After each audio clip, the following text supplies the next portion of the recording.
মাগুরার শালিখার সীমাখালী বাজারে কাঁঠালের দাম আশঙ্কাজনকভাবে কমে গেছে।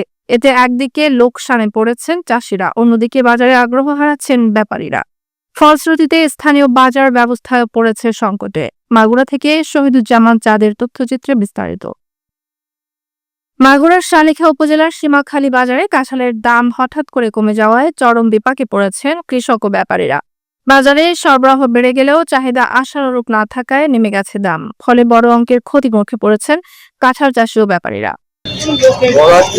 কাঁঠালের দাম একদম কম থাকে, পাটিগুলো আছে যে আপনার সাতক্ষীরা, বাগেরহাট, খুলনা, বরিশাল পাটিগুলো ব্যাপারীগুলো কম আসছে, যার কারণে আমাদের কাঁঠালগুলোর দাম খুব কম। এখানে প্রতিদিন মনে করেন 15-20 হাজার কাঁঠাল। ভাইদের বলতেছি, আমাদের সীমাখালী মাগুরা জেলা এই কাঁঠাল আমদানি হয় প্রতিদিন 10-15-20 গাড়ি হয়। ব্যাপারী আসলে একটু বৃদ্ধি পায়, ব্যাপারী না আসলে বৃদ্ধি কম পায়। তার কারণ আমাদের সীমাখালী অনেক প্রচুর কাঁঠাল ওঠে, সবচাইতে মোকামের চাইতে। প্রতিদিন বাজার, প্রত্যেক দিন ও কোনো দিন 50 টাকা, 60 টাকা, 40, 50, 30, কোনোদিন ভালো বাজার পাইলে 60-70। বিশেষ করে যেসব ব্যবসায়ী অগ্রিম কাঁঠালের বাগান কিনে রেখেছিলেন, তারা এখন বাধ্য হচ্ছেন কম দামে বিক্রি করতে।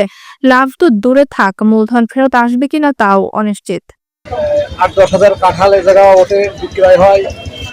আমাদের এই হাট দীর্ঘ যাবৎ আজ 40 বছর বাংলাদেশ স্বাধীনের পরে হাট মেলে। আমরা সে জায়গায় তরুণ প্রজন্ম 5 আগস্টের পরে এই হাট বাজারে আমরা দায়িত্ব আছি। আমরা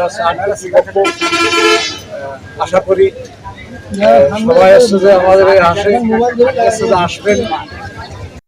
খুলনা, বাগেরহাট, বরিশাল, সাতক্ষীরা সহ দেশের উপকূলীয় জেলা থেকে যেসব ব্যাপারীরা এই বাজারে আসতেন, দামের অস্থিরতায় তাদের উপস্থিতিও কমে গেছে। অন্যদিকে উৎপাদন খরচ তুলতে না পারায় হতাশ কৃষকরাও। তাদের মতে এমনভাবে চলতে থাকলে ভবিষ্যতে কাঁঠাল চাষে আগ্রহ হারিয়ে ফেলতে পারেন অনেকেই।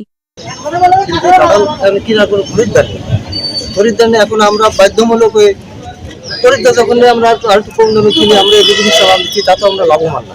এদিকে আমরা খুব লসে আছি। এই সংকট থেকে উত্তরণের জন্য বাজার ব্যবস্থাপনা, পরিবহন সহায়তা ও সংরক্ষণ ব্যবস্থায় দ্রুত হস্তক্ষেপের দাবি জানিয়েছেন সংশ্লিষ্টরা।